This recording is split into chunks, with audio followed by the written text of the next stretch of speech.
Okay. Uh, is there any question from the last sessions?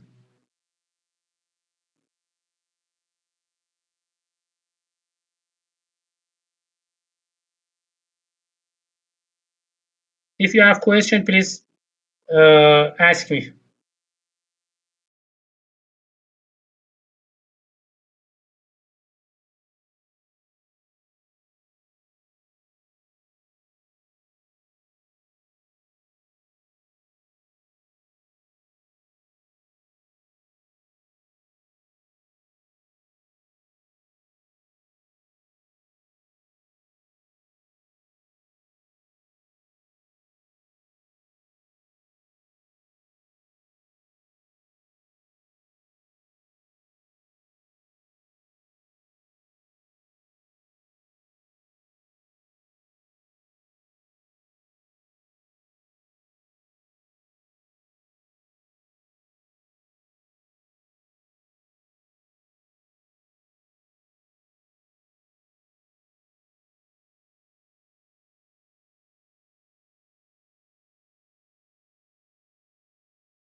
Naina asked me why standards are important.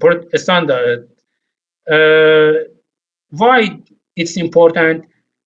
Let me review the history from the beginning.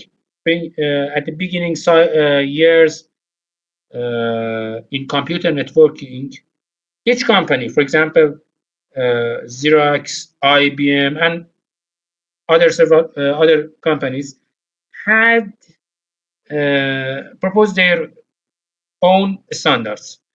And because of that, those standards were not compatible. They couldn't work together. For example, if I installed an IBM network, I couldn't work with Xerox networks. So during 1990s, scientists decided to all of scientists and companies, player every players in computer networking, accept to stand in a similar way, to accept similar standards. And because of that, accepting similar standard, all of tools in computer networks can collaborate, can work together. So today you can see that in a network you can use Cisco, Juniper, Huawei, Alcatel, and several other brands in a same network together. Okay, so we need to accept those standards to collaborate and to work together. Otherwise, we couldn't uh, make a good communication between different parties uh, on the internet, in internet. Okay.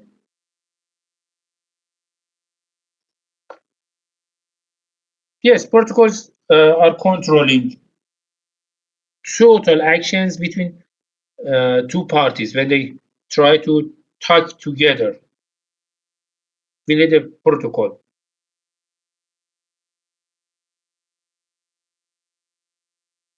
Okay.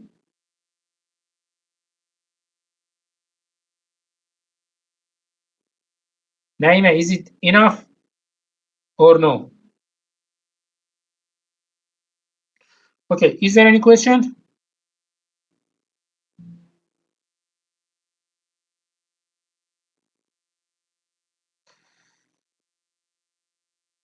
Okay. Today we want to talk about one more main problem in computer networks, uh, and it's packet delay and packet loss. As we talked in the last session, in packet switching, we have some queues before the exit links. Okay, before the exit link, we have queue. We have a queue. Packets should stand in the queue and then transmit over the link, over the output link. Okay, so packets stay for a time. I don't know, maybe a short time or a long time. Packet should stay for a time, should wait for a time before transmission. And we call this as delay.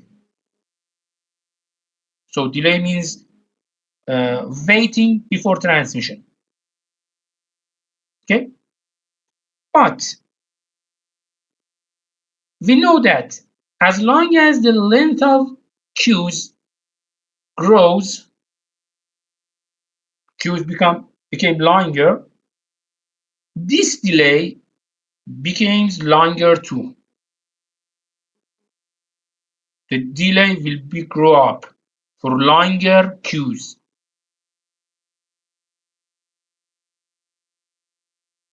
If you stand in a long queue, you have to spend more times before serving, before getting your service. Okay, but if you stay in a short queue, you can receive the service in a very short time. All of us experience these conditions. Okay, so length of queue is very important for delay. But when length of queue will grow up, when in each system, every system, not computer networks, okay, in each system, when the arrival rate becomes or exceeds from the service rate, the queue will be grow up. When the arrival rate exceeds the output rate or the service rate, it means that, for example, I can send, for example, 10 packets per second along this link, but at the same time, for example, 15 packets are arrived to the queue. I can serve to 10 packets, but each second 15 packets are arrives to the queue. Okay, so 5 packets will be remain for the next second, but at the next second another 15 packets will arrive.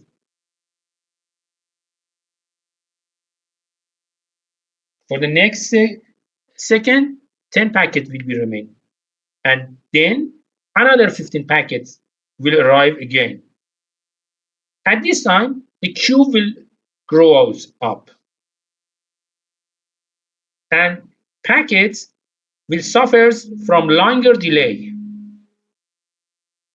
But as soon as the packet grows, as soon as the queue length grows, after a while, the queue will be full, and there will be no space in the queue.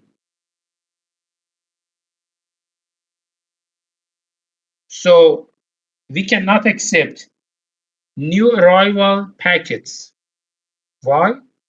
Because there is no space.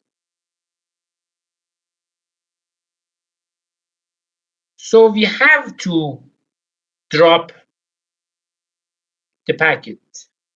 Maybe the arrived packet, the new arrived packet, or maybe a packet who stand in the queue.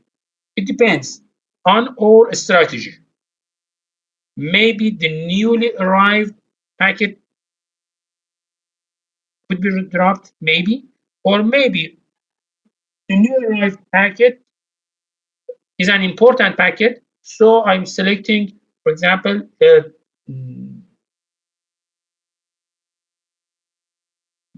weaker packet, a packet with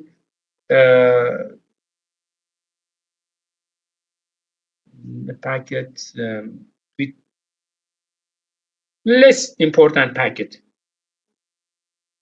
could be would be dropped. It depends on our strategy, but we have to drop a packet. We have to. And when we drop a packet, it means that we lost it forever.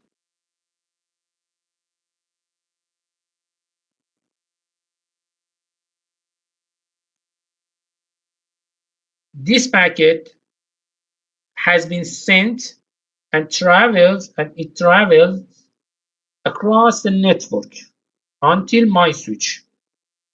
So it spends lots of network resources during this transmission from the beginning until my switch. But now I have to drop it. So packet dropping is not good for us. Okay, when we talk about packet delay in a network, we can say there are 4 sources of delay in a network between source and destination. There are 4 sources. The first one is let me talk about a delay in one system. For example, talking about delay in this router.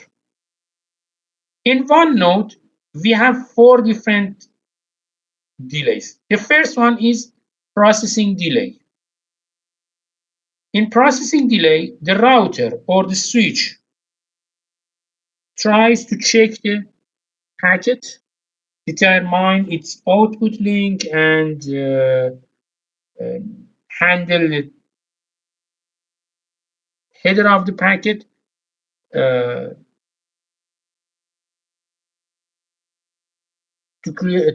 move it to output link. It just needs a few microseconds, but it depends on the processing capabilities of router or switch.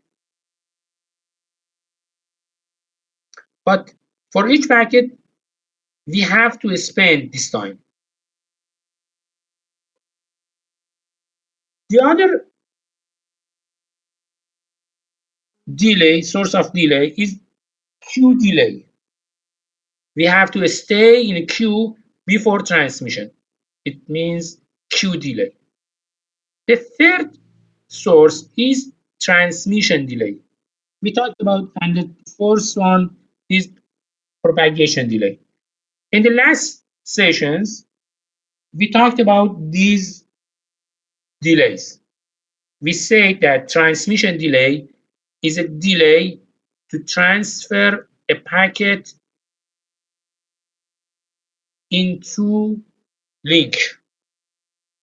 How long it takes to put a packet on the link. This is transmission delay, and propagation delay means the time to send one bit from the source to destination, traversing from one side to another side.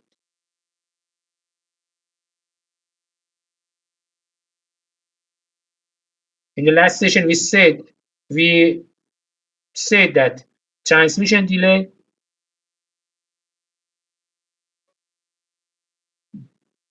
is length of packet divided by transmission link or bandwidth of the link, and propagation delay is equals to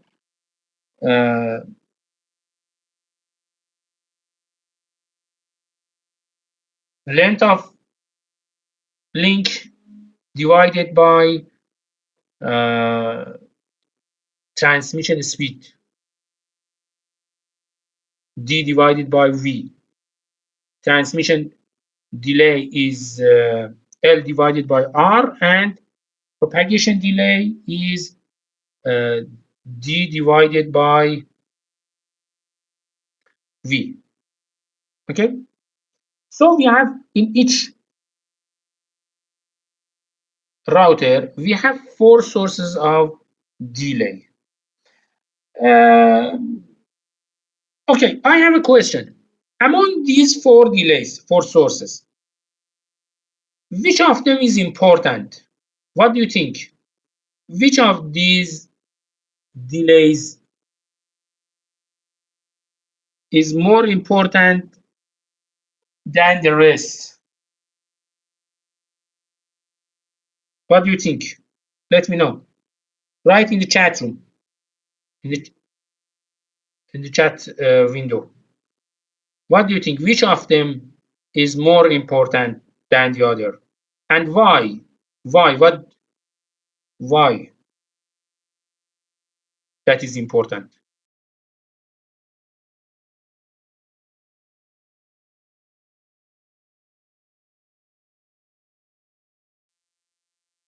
For your answer, please write in the chat room. Which of them is more important and why?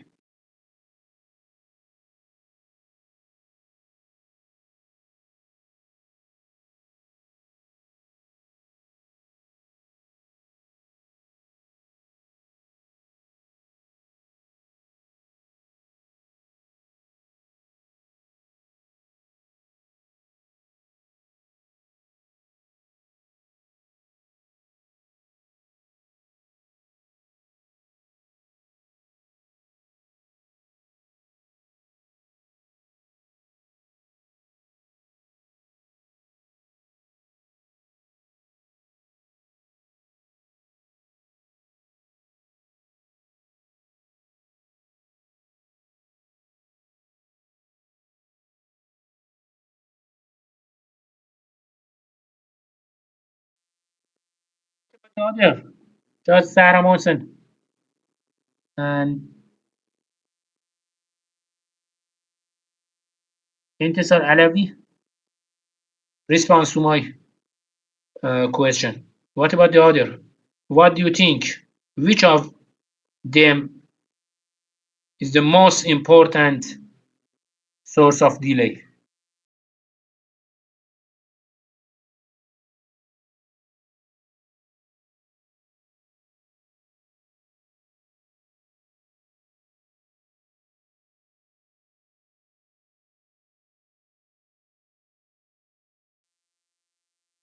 There's no idea.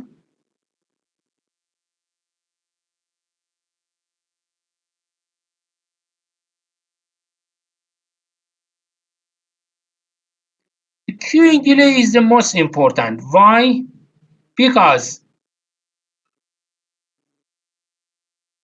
when we talk about processing overhead or processing delay, we know that this delay is fixed. When we talk about transmission or propagation delays, we know that these delays are fixed because in transmission delay, the bandwidth of link is fixed, the distance, the length of link is fixed, the propagation speed is fixed, everything is fixed, and mostly length of packet is fixed too. So in most of cases, the processing delay, transmission delay, and propagation delays are fixed, but the queuing delay is not fixed. It depends on the situation, the length of queue. if the arrival rate becomes higher than the service rate, the queue will be grows. The queue will grow. And so the queue delay will grow too. And if queue becomes short,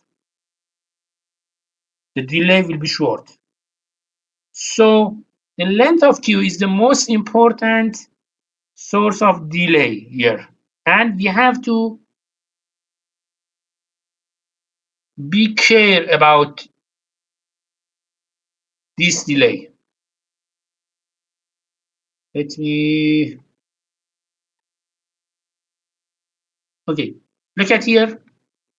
I will return to the past slides, but look at here. We have a program or command in computers. In Linux, if you are using Linux, this command is traceroute, and if you are using Windows, this command is traceRT.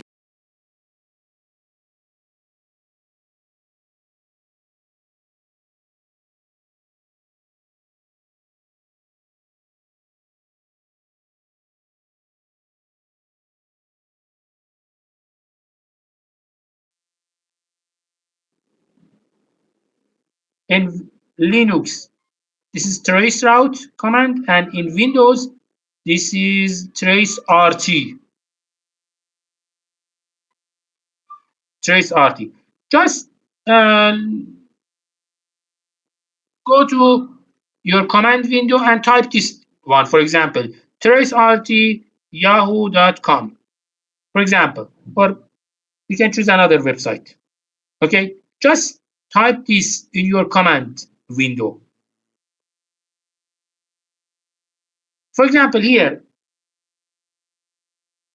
the others type traceRT, for example, giga.cs.umass.edu. They are here and they want to go to reach to www.eurocom.fr. It's a French website, okay? But look at the result. Here you can see some lines one by one. These lines are different steps or different hops during the pass from this source to this one. One by one, step by step, the source sends 3 different packets and their answer will be returned. Here you can see the name of that hop and its delay. The delay that I send a packet and the answer return to me again. Again, for the next hop, it will be sent 3 different packets. Again, for the next hop, and next hop. And you can see that is important. That is interesting. For example, here, look at here. In the third hop, you can see that the delays are 6 millisecond, 5 millisecond, 5 millisecond. But in the fourth hop, you can see the delays are 16 millisecond, 11 millisecond, 13 millisecond. In the previous hop, it was 655, and now 16, 11, 13. It means that we pass a gateway in the network. We move to another network. So the delays became longer. Or for example, here, in the 8th step, in the 6th step, the delays are 20 second, 20 second, and 20 second. And in the 8th step, 104, 109, and 106. Again, we pass another gateway in the computer, in the network. And you can see the rest of these delays. That is important, interesting. For example, look at here. In the 15th step, delays are 135, 128, and 133. And in the 16th step, delays are 126, 128, and 126. Interesting.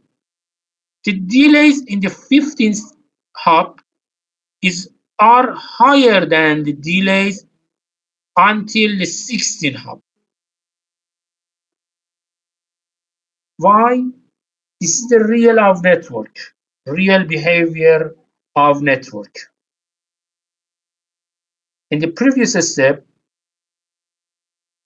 the network became congested, so the delays are higher than the next time for the next hop. You can see, you can receive all of this information. Just you can test it in your computer. If one hop doesn't answer to our question, you can see instead of those answers, we can see a star sign. Instead of answer, we can see a star. A star means that this packet does not answer. So I couldn't return, I couldn't calculate the delay between the source and delay. This is the behavior of traceroute. Firstly, the source sends 3 prop packet to the first hop in the network. After receiving them, the source sends for another prop to the second hop. After returning the answer, again, 3 other props are sending to the third step, and so on. So by this command, we can clearly see that the behavior or the delay in networks are completely different at different time slots. Each time, the delay has another situation, different. So maybe at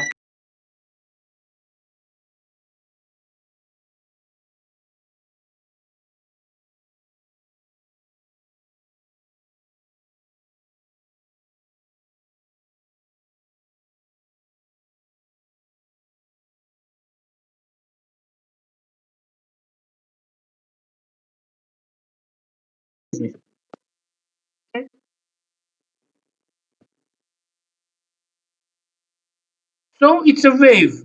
The delay is similar to a wave in a city. Sometimes it's high and sometimes it's low. I recommend test the trace route or trace article in a computer, in a laptop, and see the result. That is interesting. You can see the behavior of delays, especially queue delays. This is happen. These values are because of queuing delays. Because of queuing delay, you can see sometimes the value is higher than the rest. Sometimes it's lower than the rest. 135, 128, 133. This is the behavior of the effect of queue delays. Okay? And we said that when the queue becomes full, because the buffer or queues has a limited length. After it became full, we have to drop packets. The packets would be lost. because we could not save them. For example, here, the blue packet is arrived. The blue packet arrives, but there is no enough space in the queue. So we have to drop it. Simply, we have to drop it because there is no enough space for the blue packet here.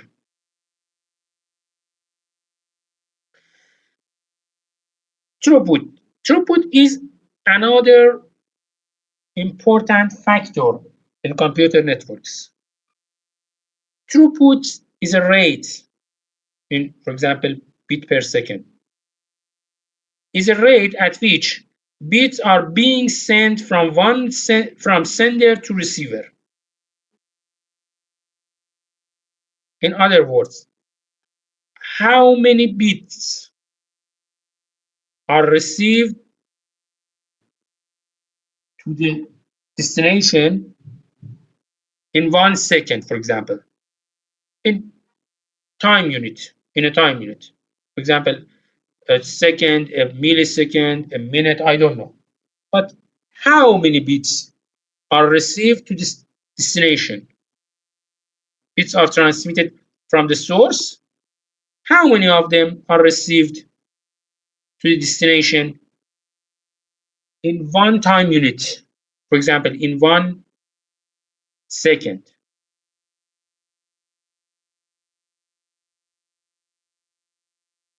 We can calculate throughput just at this time.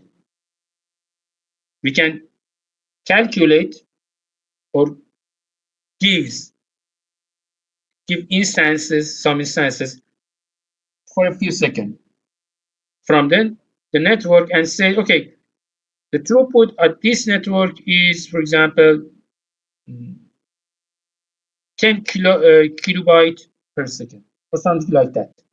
You can see most of you are using smartphones.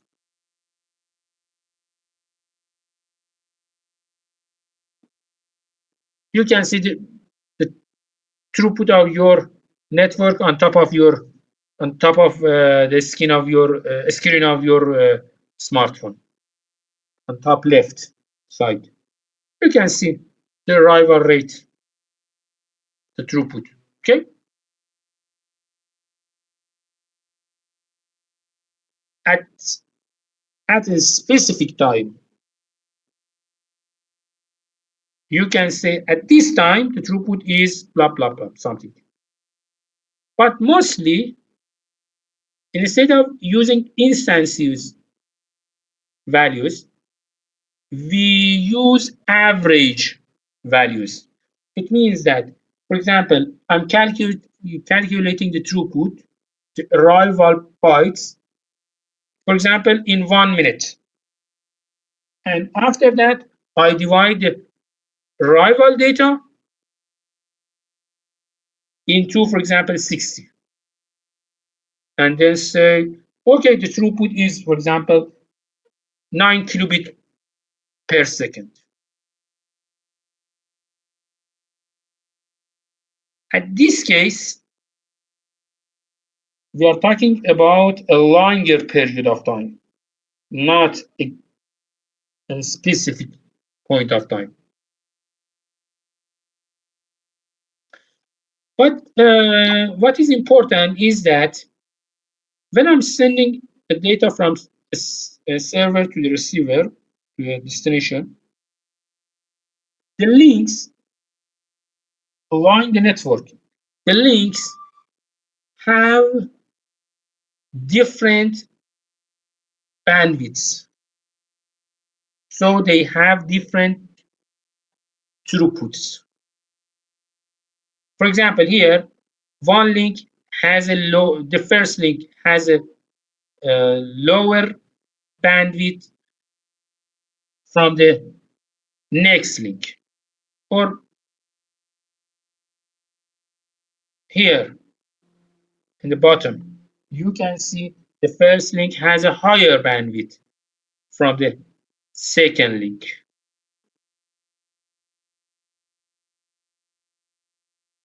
What does it mean? In the first case, when the sending rate, for example, R of S, RS, is lower than the bandwidth in the next link, in the router, in the middle router, there will be no queue. The length of queue is 0. Why? Because the second link has a higher bandwidth. So it can send packets faster than the first link. But in the second case,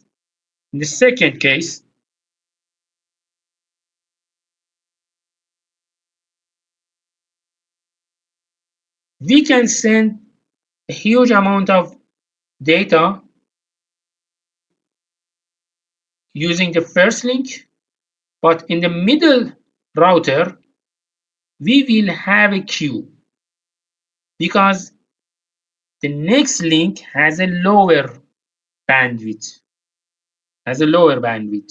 So we have to stay, or packets have to stay, because the bandwidth of the second link is lower than the bandwidth of the first link.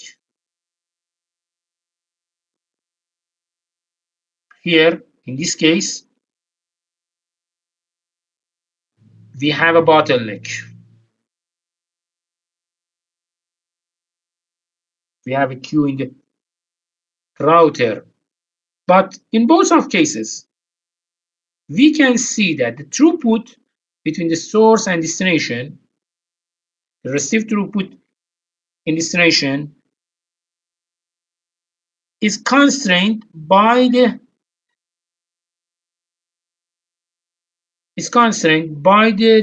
link with the lowest bandwidth. So it means that our throughput is constrained by the weakest link in the network. If we decided to use a very high bandwidth,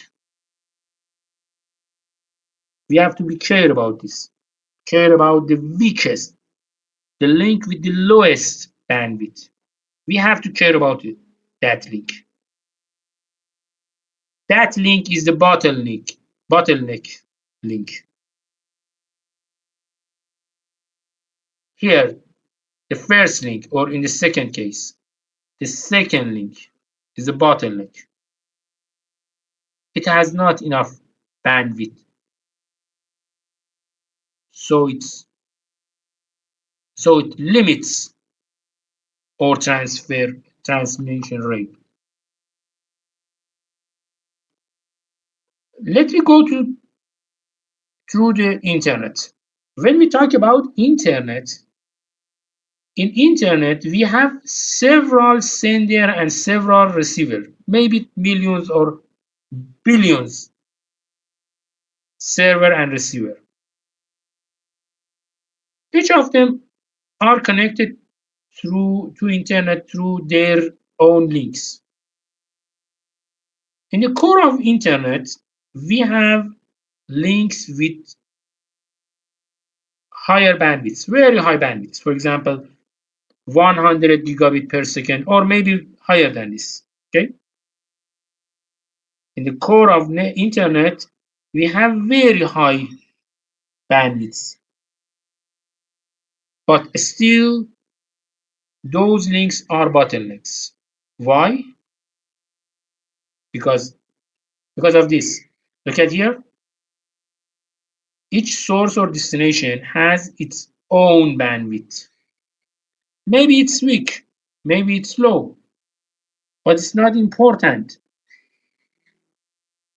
It's enough. That's enough for that source or destination. But here in the internet, in the core of internet, we have a very high bandwidth which it serves to an aggregated traffic. This aggregated traffic consists of millions of different packets, different streams, different flows.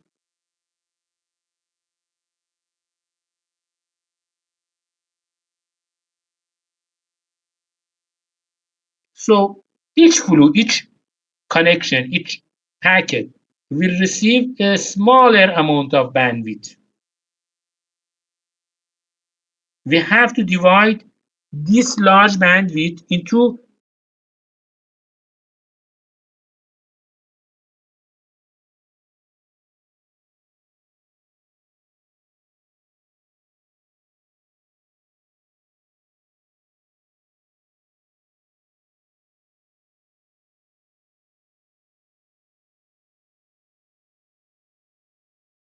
connections can use those small portion of bandwidths.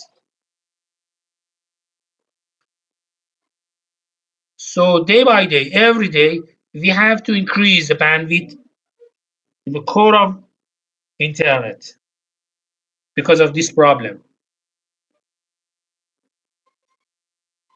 The internet is the bottleneck in this case. Another topic is security. When we talk about network security, we should be clear that the base of internet basically never designed for security. In the first days of internet in 1980s and beginning of 1990s, more than 3 years ago, there were no security issues. The original vision was that, okay, there are some groups with mutual interest joining to internet and working together, and everything is safe and all people are good. And even if you look at the design protocols for internet, you can see similar idea. Everything is clear. But after a while, around year 2000, it was clear that, okay, we need security in all of layers of computer networking.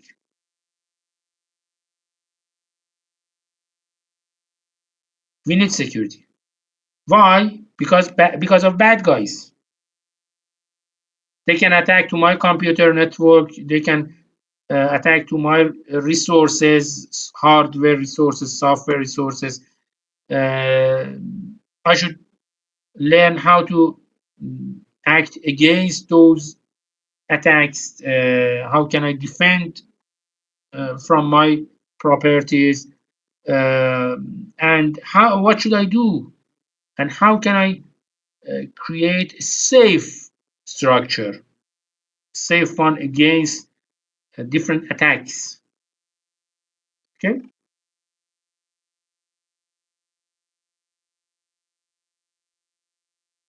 The bad guys can do different actions. For example, a bad guy can sniff packets. For example, in a network, in a LAN. Okay, in a LAN. In a LAN, packets are sending in a broadcast media. It means that when I send a packet through a LAN, for example, an Ethernet, all of the devices along the path of this packet, all of the devices can receive the packets. Then they will test it received packet for its destination.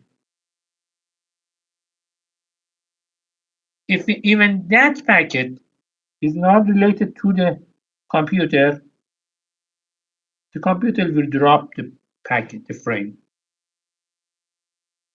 Otherwise, it can keep a copy of that frame or that packet. And now, as an sniffer, simply I can sniff all of packets. How? Just I need to copy. Packets arrives from the network to my computer. Before the computer drops the packet, I can create a copy of that packet for myself. And this is packet sniffing. For example, here, B is sending a packet for A, for server A. And along this path, we can see C, the bad guy, C create its own copy.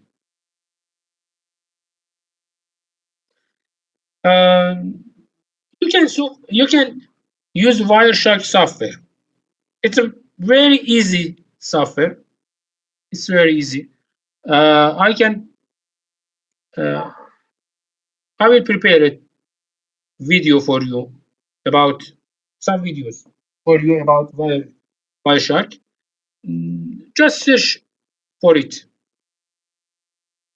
The basic of Wireshark is packet sniffing, but Wireshark is not a bad tool. It's a very useful tool for network managers.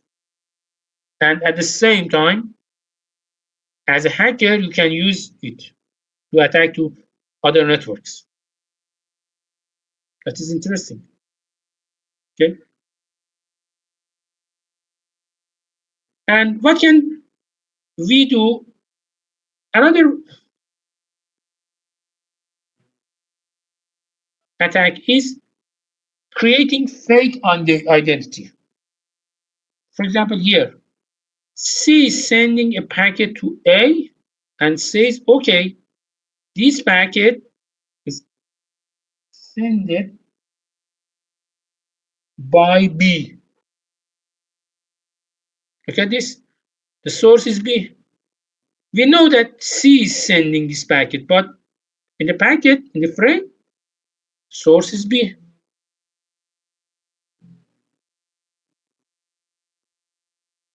We call this attack as IP spoofing. In IP spoofing, the attacker sends packet with false source address.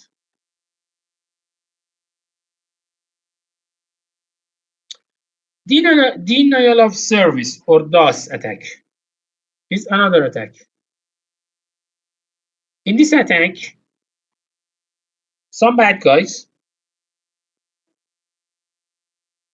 in the internet, I don't know, in the network or internet, wherever, sends very simple packets to the target. To a target, okay? They send just simple packets, simple requests, for example, a web request packet to the server. But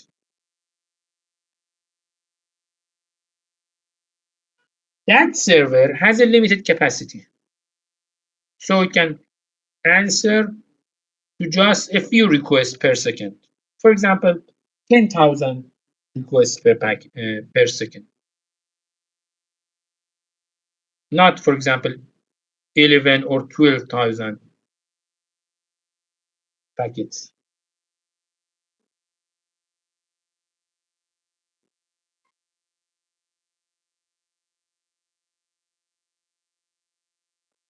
In this case,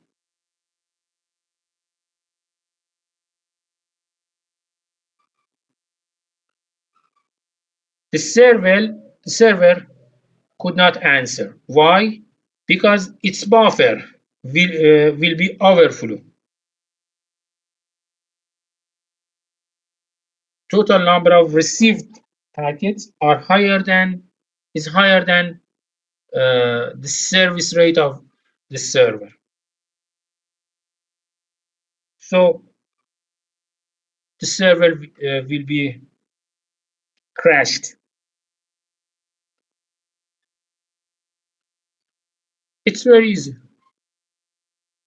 An easy but very powerful attack. DOS attack. Sending lots of too many packets to a server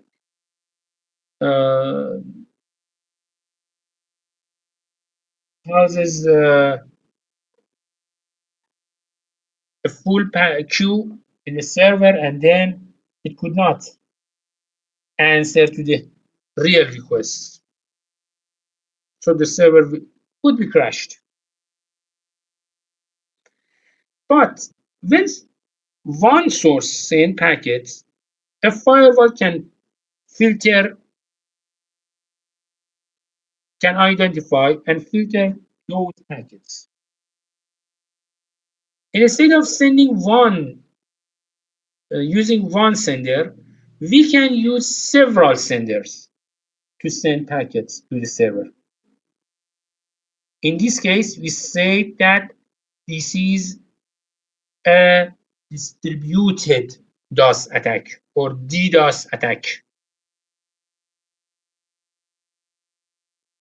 In DDoS attack, several, maybe thousands, maybe hundreds, maybe thousands sources at the same time try to send simple requests to a server. So at this case, the firewall couldn't react because everything is clear.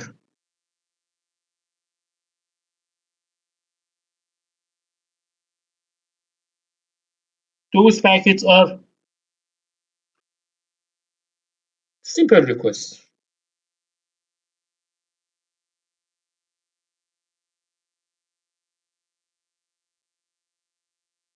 So the firewall couldn't act against them. So the server will be crashed. Just this. And every day we have several DDoS attacks in the world.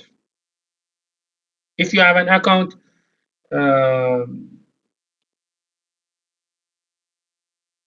in, for example,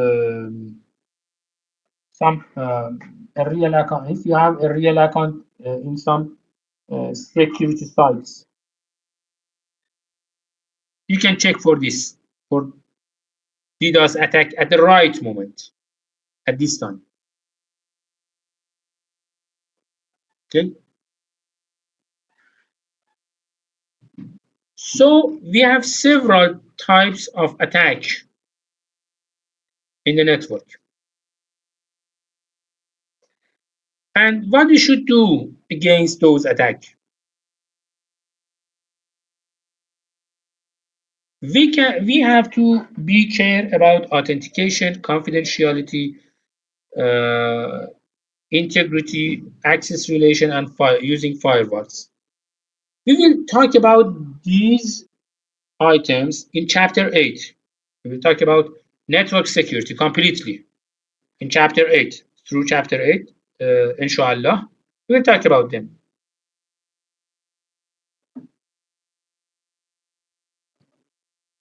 Okay. But what is authentication? Authentication means that I should know about the other side.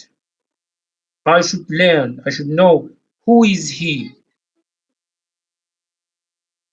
who is the other side, in the other side. For example, is the other side a Google server, yes or no? This is an authentication. First, I should authenticate the other side.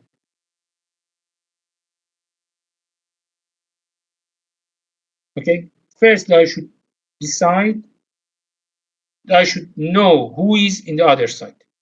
When we talk about confidentiality, it means that we have to use encryption algorithm to encrypt the data, the plain text.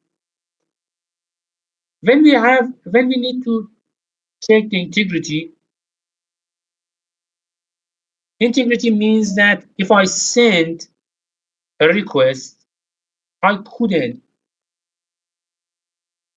say, okay, it's not my signature, it's fake. I have to use special algorithms to check that nobody change nobody changes my data. If it changes, I should be aware, I should be know, I should detect those changes. Okay, the text is changed. This is fake. This is integrity check. For access restriction, we should use password protected VPNs and something like that.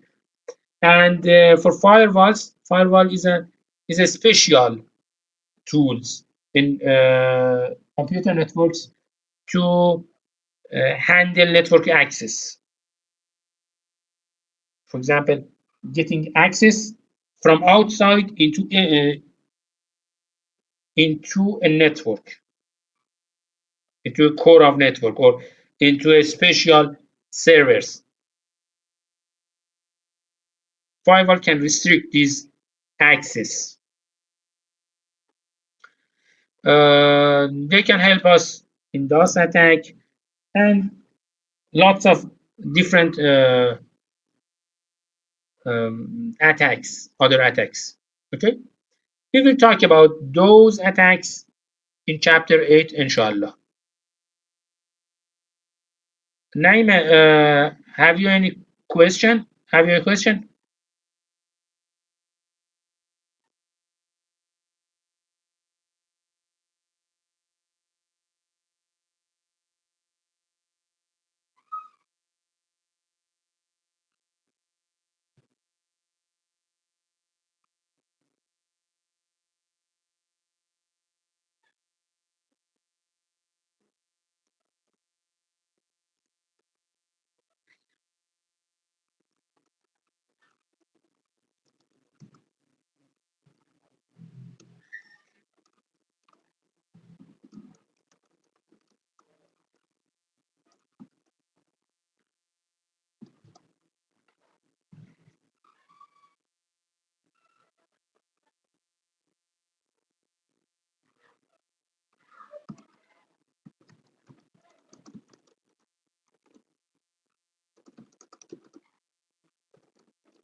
Okay. Uh, okay, that is good. That is enough for today. Is there any question? Any question?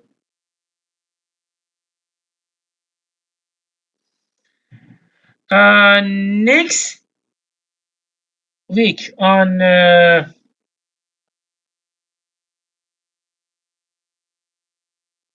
Tuesday. Next Tuesday is 28th of Safar in Iran. Okay. We will have a class, inshallah, on Saturday, but the session on Tuesday